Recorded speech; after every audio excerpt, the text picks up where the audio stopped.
Hello, ladies and gentlemen, and welcome to this. This is your WWE Hell in a Cell 2016 preview / or your way / prediction show. I'm your host, LK from LK VIP, which has a special 1-week free trial. Start it right now.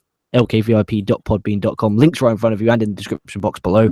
And also from the great KocoSports.net. Head over to KocoSports.net. It's where the world goes to kick ass, home for combat sports, and above all, where it's okay to be a passionate fan.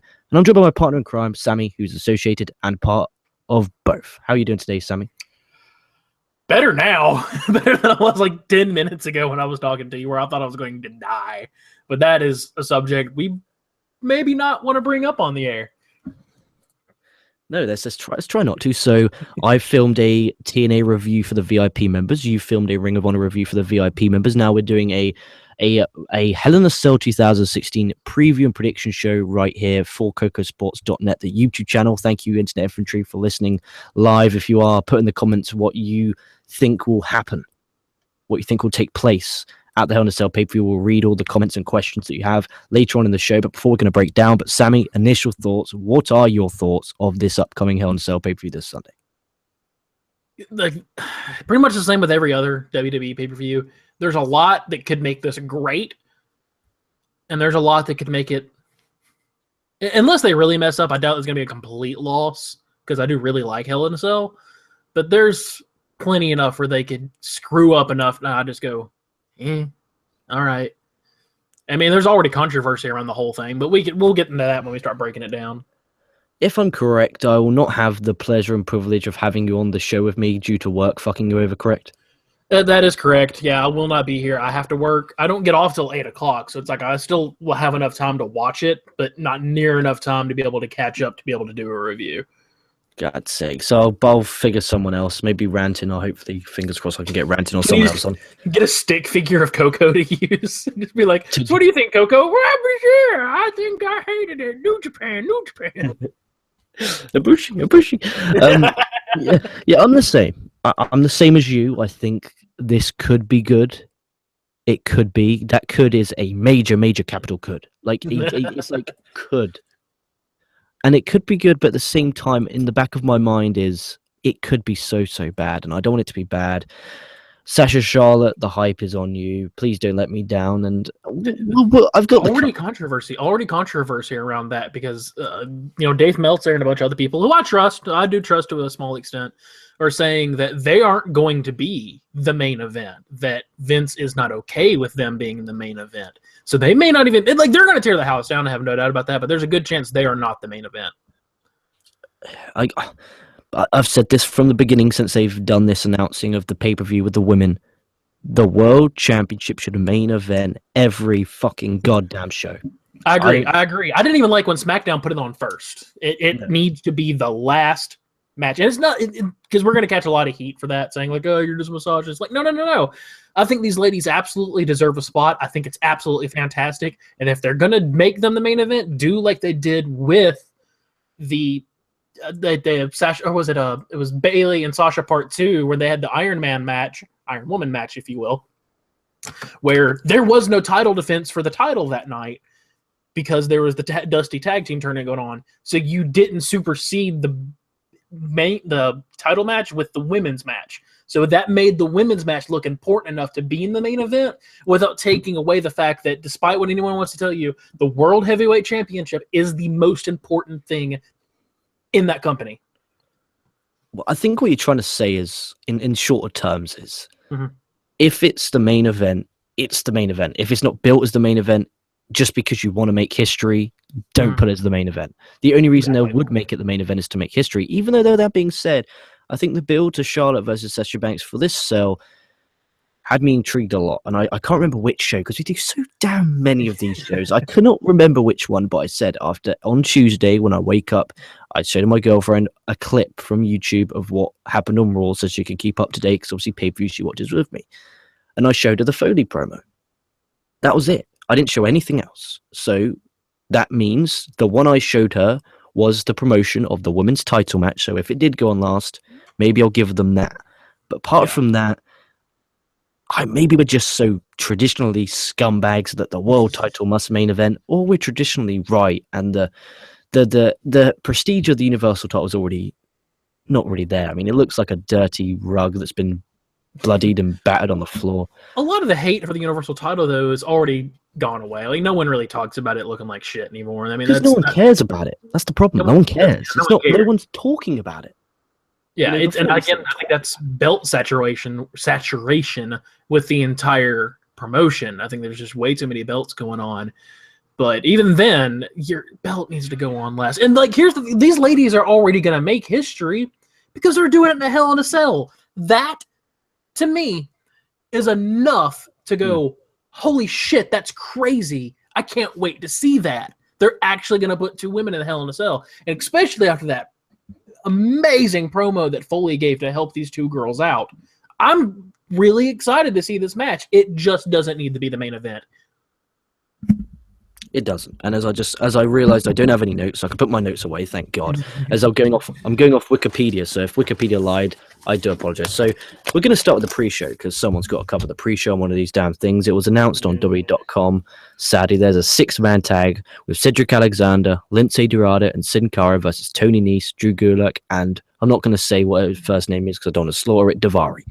What were your thoughts on A, what the match means, and B, will it be any good? This match actually has potential to be really, really good.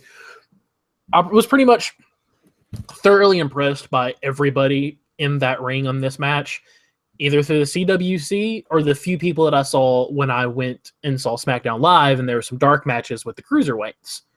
So this has potential to be it's not going to steal the show by any means, but it has the potential to be a sleeper hit.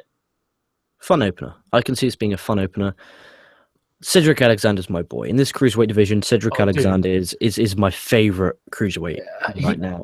He may not be my favorite, but Cedric Alexander is fucking one of the best. And if he needs to go after the cruiserweight belt really soon, because he has got it, man. He's got it. There's a bunch of other people in the cruiserweights that I really like, because, I like my Luchas, and so I really like Lindsay Dorado. And I actually really like TJ Perkins. But yeah, I mean, this has potential to be. It's going to get the crowd hyped regardless, and that's what this match is there for. It's what the cruiserweights are there for. That being said, TJ Perkins. We're going to talk about TJ Perkins in a minute, but okay. TJ Perkins, the wrestler, I think is great. The character is a joke. The character needs his character. It needs to be scrapped. He needs to. I mean, his character right now is he's like this kind of video game persona. Like, he should do, like, his entrance is cool with the whole Titantron on the floor. Yeah. That's cool. It's packaged really well, but I just feel that, it just, I don't know, is he a heel? Is he a face? He's a cocky, arrogant piece of shit, but then he's a good guy and getting cheered, and it's just too much for the brain to configure. And it's something I just got on Kyle O'Reilly on the Ring of Honor review, which you can go listen to at LKVIP. It's right there. I just talked about it. And that their in-ring ability is not in question. And I think the idea of a character for both of them is there. This whole, because he talked about it on Jericho's podcast a little more too, TJ Perkins, that is, that he wants to be a living video game character. He wants to be like a rejected Street Fighter character. And I'm cool with that, but you have to make it more than just your entrance. You have to make that your character. And that's going to be hard to do, especially with something so out there like that. Make it work, though. And same thing with Kyle O'Reilly. Oh my God, I'm talking about Ring of Honor and a WWE thing. I think I fucking set a new standard. I've done something insane. Normally it's the other way around, isn't it? It's like I went on I recorded a TNA review about an hour ago, and I went on a rant of how it's so frustrating how, like, we automatically compare it to something from WWE or something that, like, a WWE wrestler or something, and it's so frustrating, but it's just a habit because WWE's if in your mind, when you're talking, you don't expect everyone to watch everything, but they watch WWE, so it's kind of the standard, and the standard sucks. That's the problem. That's the huge problem. So then we come across as WWE haters when we're really not. We want the product to be good. Yeah, I want everything to be as good as humanly possible, and that's definitely what I want. And that's why I was getting on to Kyle O'Reilly. In-ring ability, second to none. Absolutely second to none. He has no character. And even through his t-shirts, he has this idea of a character. He's a violence artist. And when I hear that, is like, some artists work in paint, some artists work in video or watercolors or stone or sculpture, anything like that, different mediums. His medium is violence, and I'm cool with that idea. It's not coming across as a character. And if he does that, I will stand by my statement that Kyle O'Reilly can be the transcendent star and be the face of ROH. I mean, I don't know the final battle card, but I hope it is him versus Cole, and he could get it. But I think it's him. I'm almost positive it's him versus Cole. Here's something I'll pop up real quick. Because again, we're talking about fucking Ring of Honor. Why not use this? Since I don't know if you watched it or not. My two favorite Ring of Honor wrestlers are tagging together, and they're the number one contenders. And if you fucking don't pay the most immaculate attention, you would absolutely have missed this. Because Colt Cabana and Dalton Castle are tagging together, and they're the number one contenders. What a time to be alive. I know, like, oh my God, like sometimes you get burnt out on shit. And I know we watch a lot of Lucha, which really builds my spirit up. But when you watch a lot of this shit, you just get burnt and it becomes a chore and you keep watching and you hoping. And then Dalton Castle shows up and your whole fucking day is just better. He is the best thing Ring of Honor has. Yeah, and it's the reason I think he isn't a top guy in the company, not just disrespectful to Dalton Castle. And I apologize everyone expecting a WWE podcast here and with us talking about Ring of Honor, but we do it enough on other shows to kind of counteract. This is just payback for all the times we've talked about WWE and other shit. So I think the reason he isn't really higher up on the card is because he's a character. And if you look up and down, like Lethal, a wrestler, Adam Cole, a wrestler. You know, Roderick Strong, a wrestler, Eddie Edwards, a wrestler. Whereas they don't normally have the characters because they're known as a wrestling company. But we'll get to the fucking show because we still have 7 matches to talk about. Okay, rock and roll. Bayley versus Dana Brooke. That was announced. When a year ago, I'd never would have told you, hey, Bayley's going to be on the main roster and there's going to be a match you don't give a fuck about. Like, no, everyone loves Bayley. Like, they can't fuck that up, can they? Everyone loves Bayley. People that don't like wrestling. My stepmom loves Bayley for a completely different reason. She likes what she does for my nieces and how she sees them glow. But this is how you fuck up Bayley, ladies and gentlemen. You put her in a pre-show match with Dana Brooke. It's still pre-show. It's main card. It's main card. Is it the main card? No, I thought it was. I could have swore it was pre-show. I could be wrong. Dude, I'm using Wikipedia, so we really can't use that to a Bible source. It's tradition. It's tradition. It's Koco tradition. Because then if anything goes wrong, we could go Wikipedia. No. Wikipedia.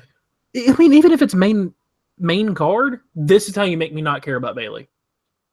Because she works better when she's coming from underneath, and no one thinks that she's underneath Dana Brooke.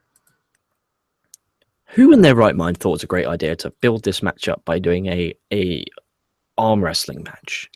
Vince McMahon. Oh.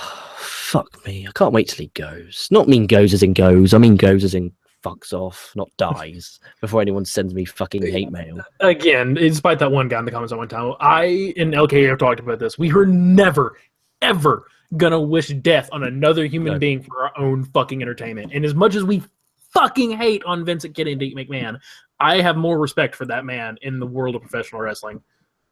He just sucks right now. He sucks right now. Yeah, it's sadly, his time's passed. He's 70-plus-year-old man running a company aimed towards teenagers. It's not going to work. It'd be like my granddad trying to sell me something. Like, it's just not going to work, is it? If you do it like that, it's like, oh, come on. Do you kids like the hip-hop and the hula hoops? Sure, granddad. But yeah, well, I mean, prediction-wise, who you got? I mean, Bayley's going to go over because that's the story they're going to tell here. If Dana Brooke goes over here, this is going to sound weird. If Dana Brooke goes over, A, I'm going to be shocked, and B, I might actually put something into this. Because, again, Bayley's better when she's coming from underneath. She's the underdog. And I don't believe that Dana Brooke, and I don't believe that Bayley's having to come to Dana Brooke level. If Dana Brooke gets a victory here, clean or dirty or otherwise, I might think like, okay, maybe Bayley actually has to come up to her level again. But surely this feud is for Bayley. A, gives her something to do while Charlotte and Sasha feud. But surely shouldn't she be building to be a team captain for Team Raw? Like, because SmackDown have got the team captain, Nikki Bella. Bayley could be the face of Team Raw. So I see this as something for both to do. And more likely that's what it is. That's why I say I'd be shocked if Dana Brooke won. You know what? I'm going to be cruel here.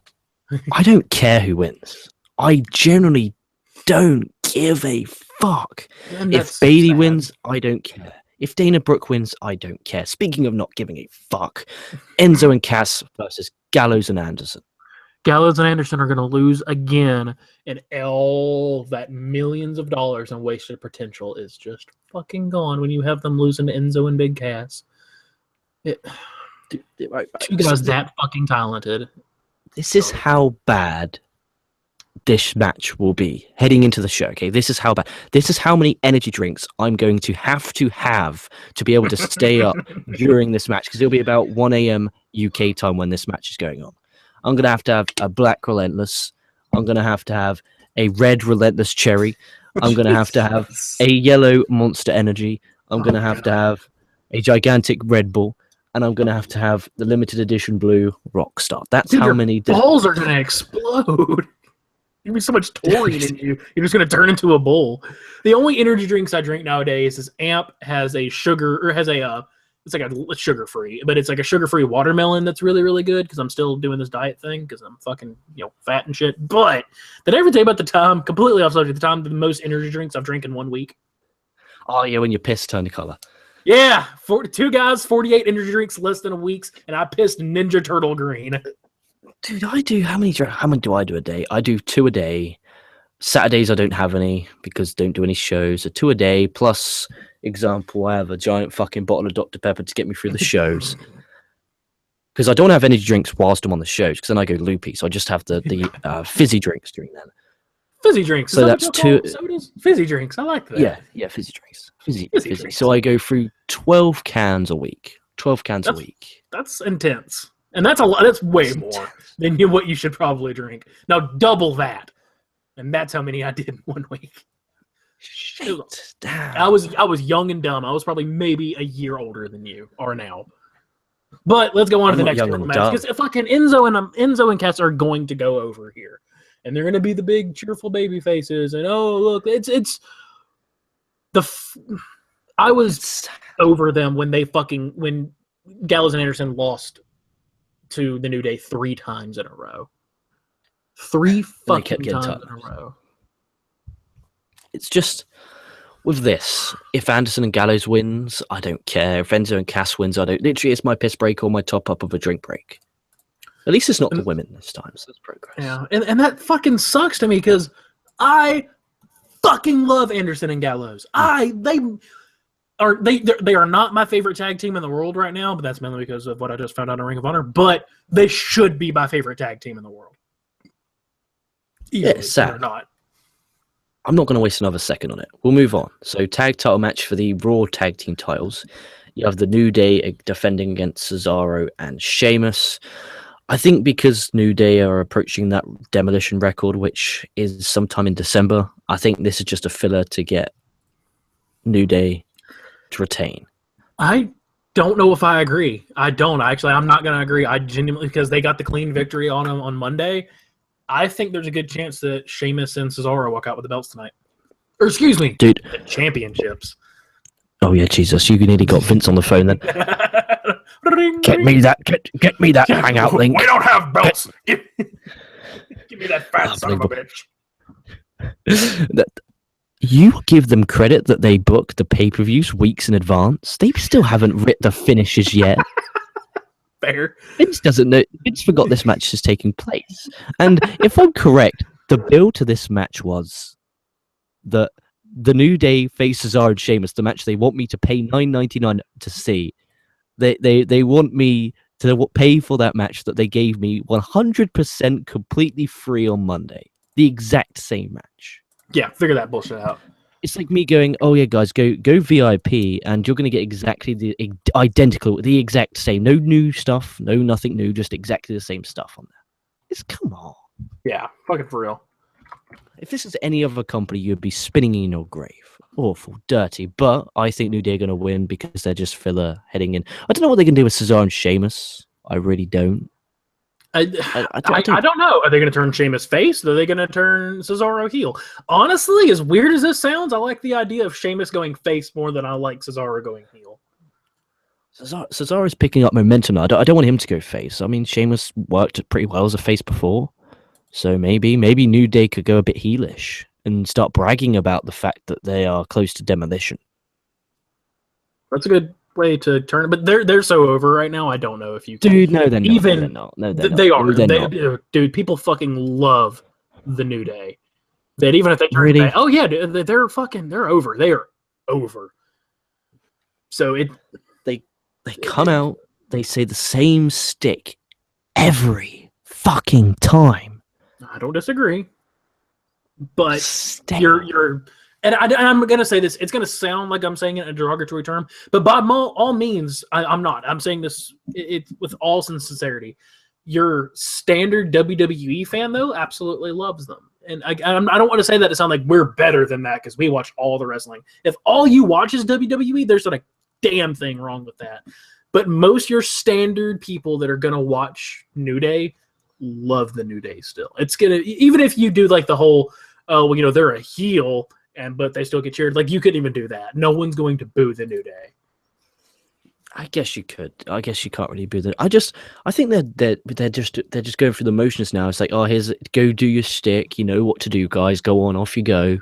It's like there's no effort being put into their stories anymore.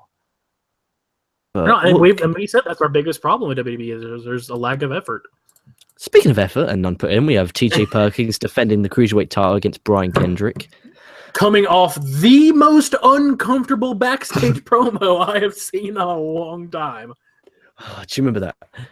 TJ, I need you to lay down for me. Like, if that was me, I would have been like,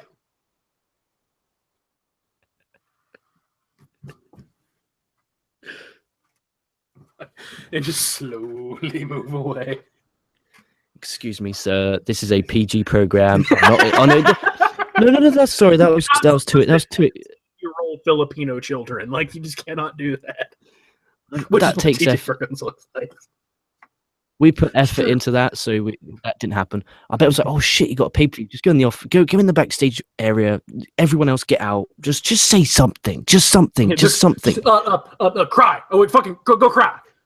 You want me to cry? Yeah, just beg for the title and cry and shit. Like, oh god damn it. Just like down a fucking fifth of vodka and like, I guess I'm doing this tonight. Poor man. The match itself could be okay.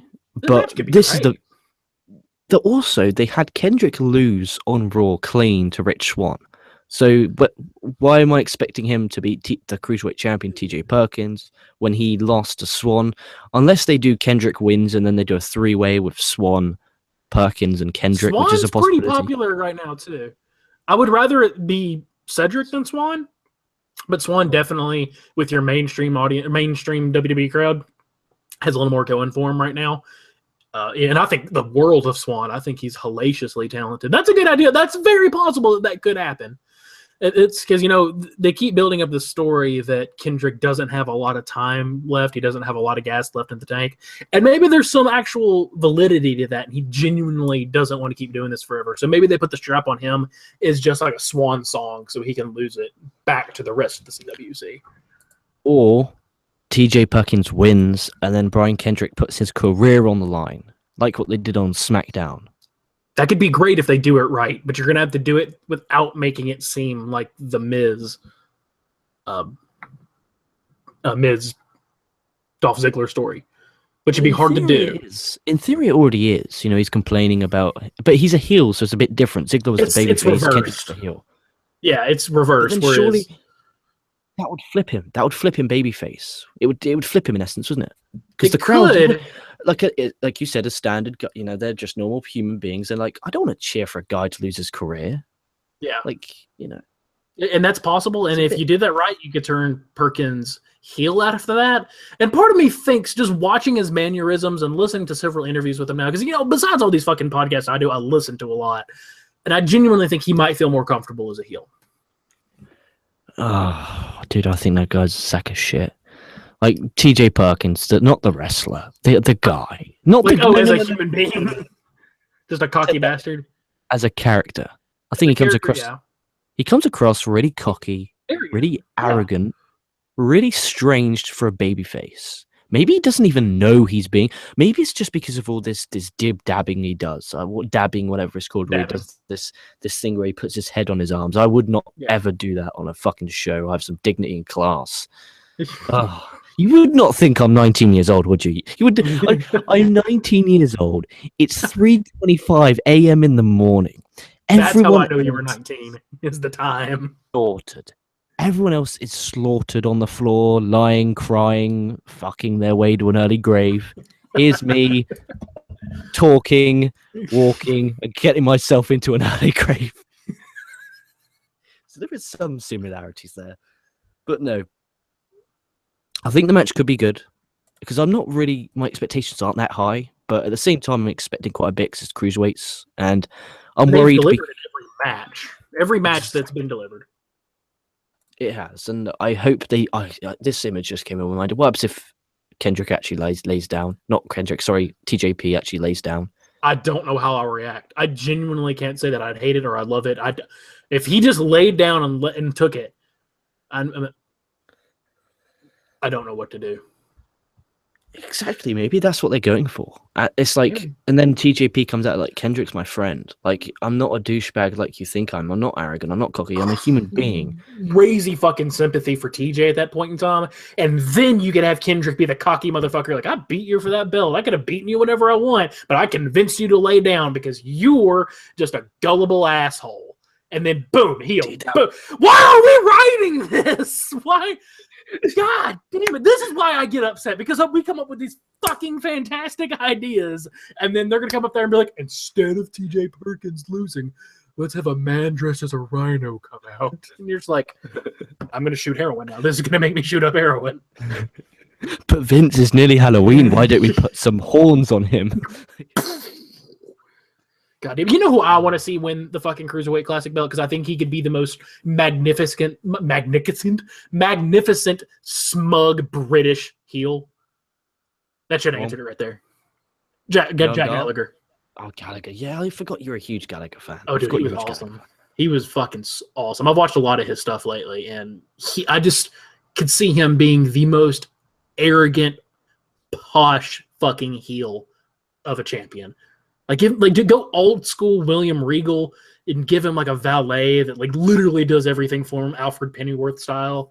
But again, I'm not writing this shit, so fuck me, right? Who are we to talk about this?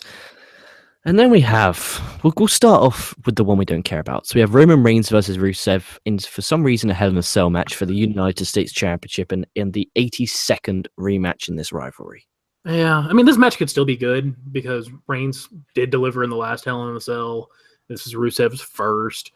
There's just no story going into it. If you watch it just as a match, it has a good chance to be good because both these guys can deliver. We've just seen this match a million times, but maybe the actual structure itself can give them something new to work off of. But I just don't care. This match, Enzo I just don't care.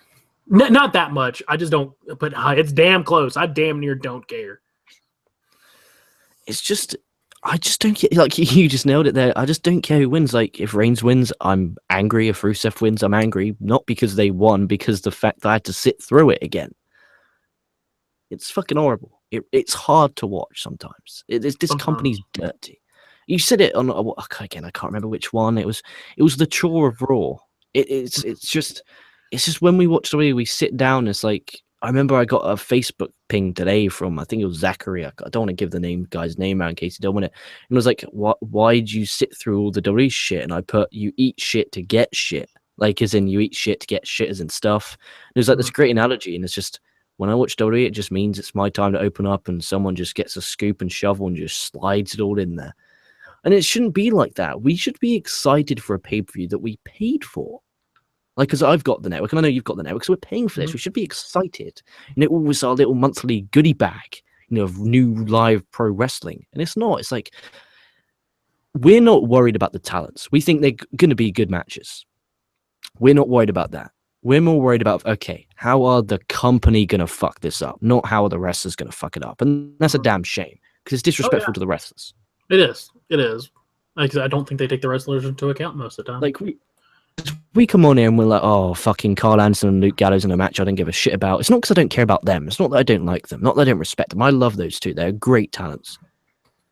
The way they're promoted, the way they're packaged is useless, garbage, and I dare you to try and find someone wearing a club merchandise. It just doesn't happen. Yeah, it's... I still stand by the fact that they should have just fucking got the ability to use the Bullet Club and just use the Bullet Club, because that would have got them over hella cool. But fucking witches, and that how the rest of that saying goes.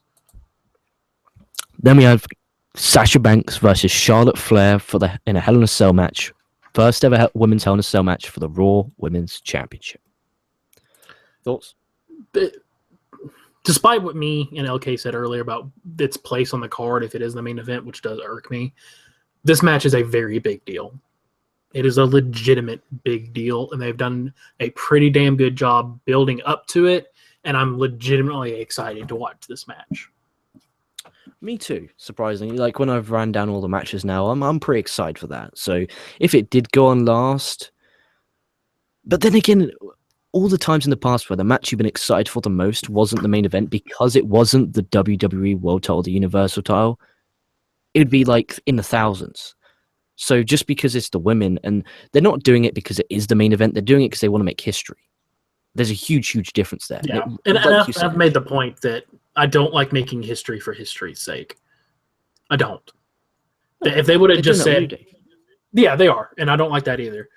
If you could have just put these ladies in a Hell in a Cell, and I would have been, and if you told it organically, it would have been just as historical, just as great. Like, you could have led up to that wonderful promo and been like, listen, y'all have got a title defense at the pay-per-view. You can sign this one, and it is a standard title match. And God, I beg you not to sign this one, because this one is a title match, but it's inside the Hell in a Cell. Please don't sign this, and you go straight into that Foley promo. Again, I don't know why I'm not writing this shit, but it's and you could have told history right there, because they could have been like, I hate you so much, I want to beat you in the Hell in a Cell. But, you know, I'm still excited. Because then he could have banned Charlotte going, you know what, go on, sign the normal contract. I know you want to. You don't want to fight me in Hell in a Cell. You have nowhere to run. And that would have been brilliant. But they don't do that because that's awesome, and WWE isn't in the business of being awesome. But the match itself could be good. And I hope it is. I hope they're safe. Please, please, please. Sasha has played big man. She's done a lot of bumps here lately that scare me bad.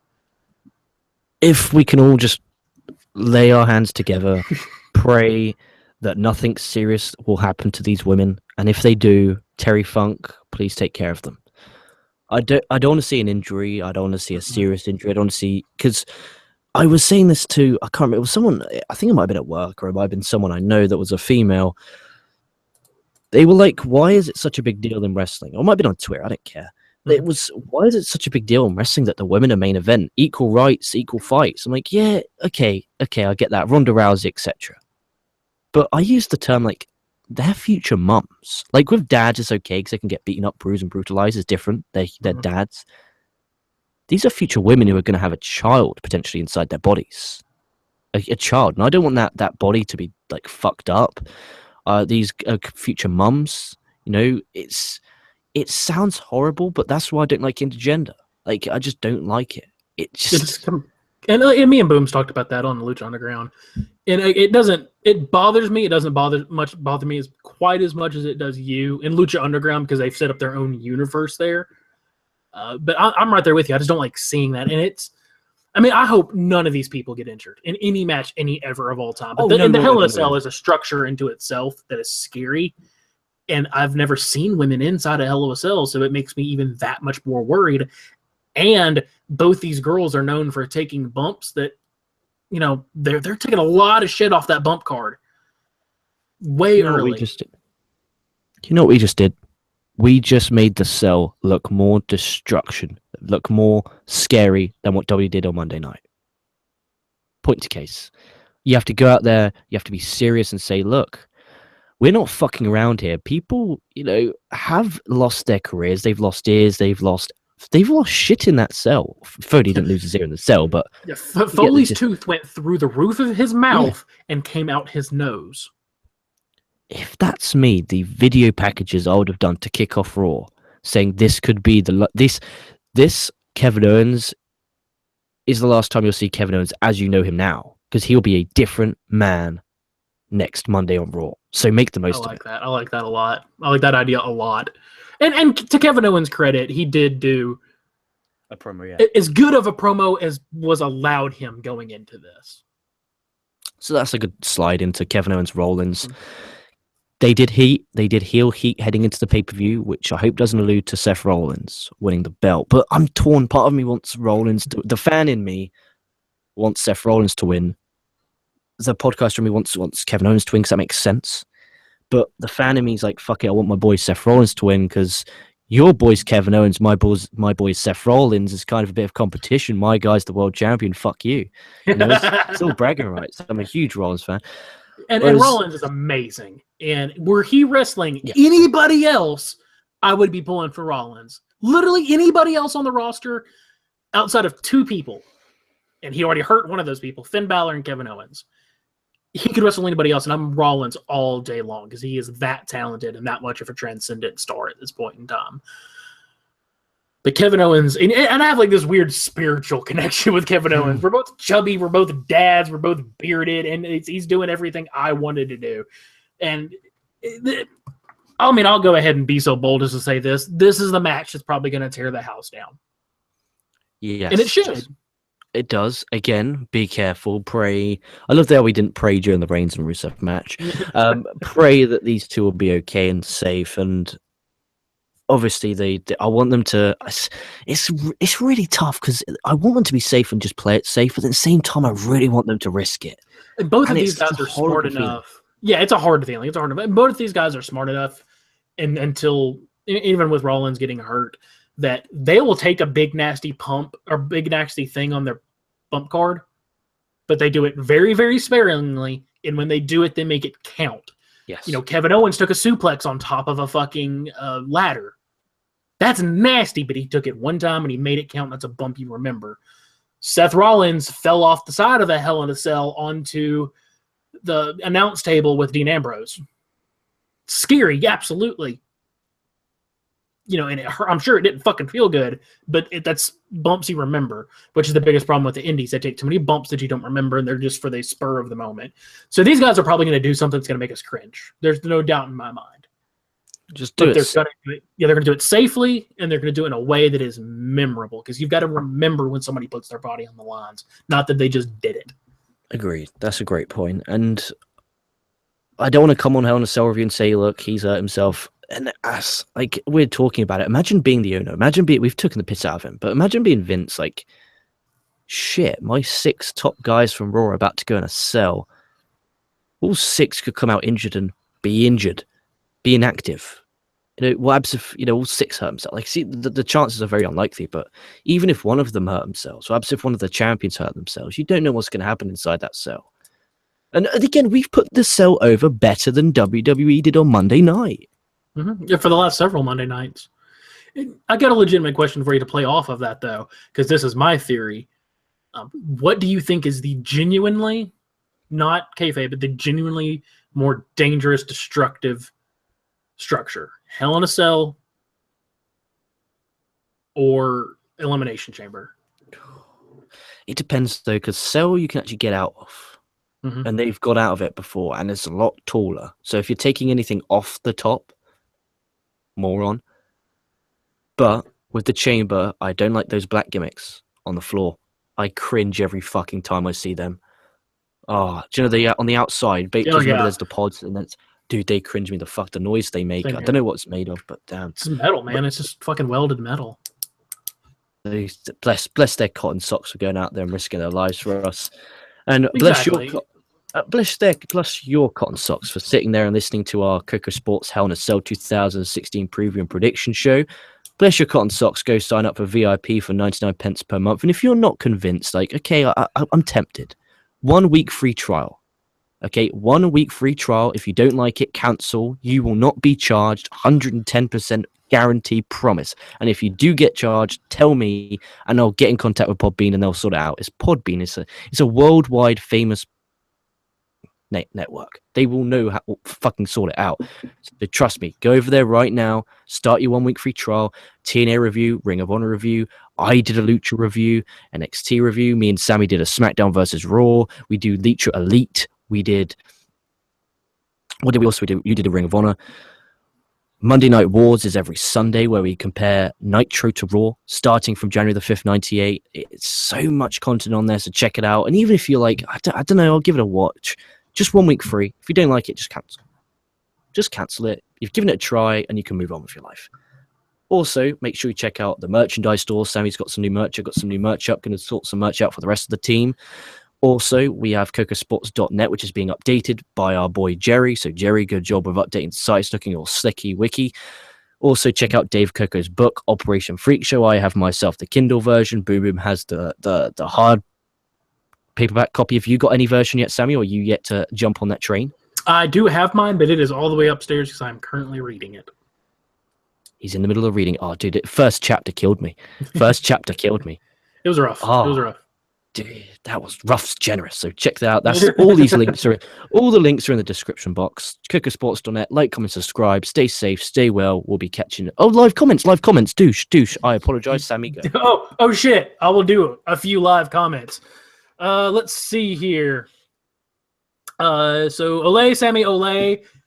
Yay! He's one of my favorites. He says, "LK, skip the pay-per-view and get some sleep." Dude, you can sleep when you die. Next. I'm the polar opposite. It's like, I love sleep so much. Sleep is the first thing I think about when I wake up in the morning. I sleep because I have to, not because I want to. Like, if I had it my way, I'll just be a robot that's never sleeps. Just boom, boom, boom. I keep going.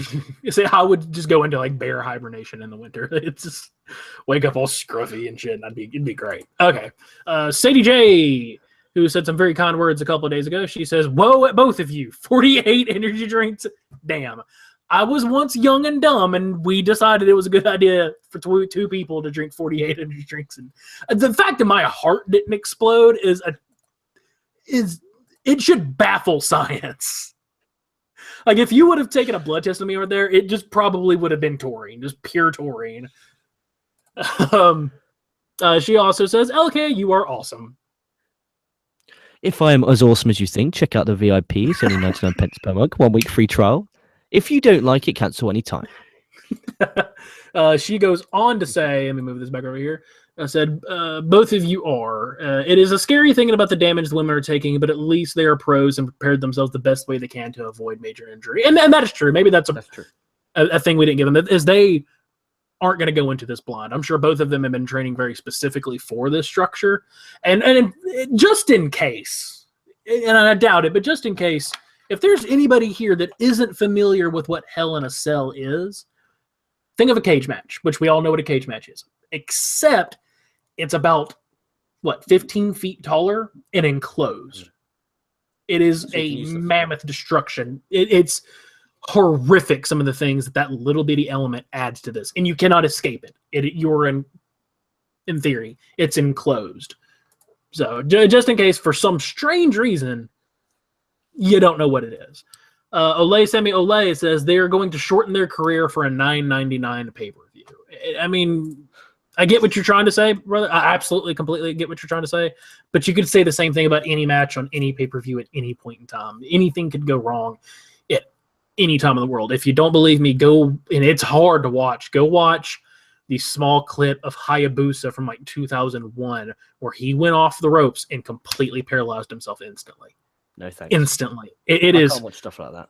It's horrific to watch. And I'm usually made of iron and stone when it comes to things like that. That one fucked with me and I'll tell you what happens, and you can just picture it. He went to do essentially a lion salt off the middle rope, but he slipped on some blood or slipped on something. Yeah. And when he came down, he spiked himself on the top of his head, and you could just see him lay still. Never moved again. Just the thud of it. Yeah, just dunk. It's rough. It is very, very, very rough. Nice. Billy Falco, who is a name I'm not familiar with, so thank you for joining us here tonight. It says, you might have covered this already, but I'm not a fan of having a pay-per-view just dedicated to the Hell in a Cell match. Why not have this match for some real heated feud if they can do that anymore? Why we haven't brought this up is a joke, okay? They're doing really well of bringing back names like Roadblock, No Mercy, Backlash. They're doing names that aren't pay-per-views. I completely fucking agree. And they're doing it with Elimination Chamber again next year, because imagine this, we haven't seen Elimination Chamber in 3 years. Now, when they bring that out, that's going to be a big fucking deal, and people are going to... No, they won it last year, remember? They did Elimination Chamber last year. Yeah, but this year they haven't done it. This year they haven't done it this year. True. And I assume that it'll be Elimination Chamber, SmackDown, Hell in a Cell, Raw, is my theory. Yeah, pretty much. And it's just, it makes it feel less important. Like TLC goes to that pay-per-view. So does that mean that during the rest of the year, SmackDown, can't have a Hell in a Cell match because Raw has the rights to the Hell? Like, come on. Yeah, I don't disagree. I do have an issue with it. It should be used for big feuds. Going on, Sadie J again says, "Bless your cotton socks. I'm keeping that one. Excellent show, guys. Thank you again for the very kind words." Generous man. And the last comment of the night, again, is from Billy Falco. Again, thank you for joining us. I'm just not familiar with your name, so I do apologize. We got, kind of got used to a lot of our fans here, so whenever I see somebody new pop up, it makes me really excited. He says, "I just don't feel the need for 3 cell matches just because it's October." And I agree. We've already made that point. Well, it's just they are because they can. It's not because they want to or need to. Other than they might want to, but it's just can we not talk about this shit? Like, please. Tomorrow I'm gonna go watch Insane Championship Wrestling in Southampton at the garage. I'm very excited. If any of you are there, please feel free to come along. I might let you shake my hand and you can buy me an alcoholic beverage and we'll get slaughtered together. No, I'm joking. I'll if any of you know me, I'll buy you an alcoholic beverage. That's how generous I am. And while you're there, and I know you're right there with me, I'm going to get your mobile phone. I'm going to sign you up for VIP, which is what you should do right fucking now. Unbelievable. Marketing machine. So all the links in the description box. Thank you ever so much, everyone, for listening. Our next show for KocoSports will be a WWE Hell in a Cell 2016 review. We'll be smashing out VIP shows like we always do because it's just VIP city, bitch. Like, comment, subscribe. Stay safe, stay well. We'll be catching your asses down the line.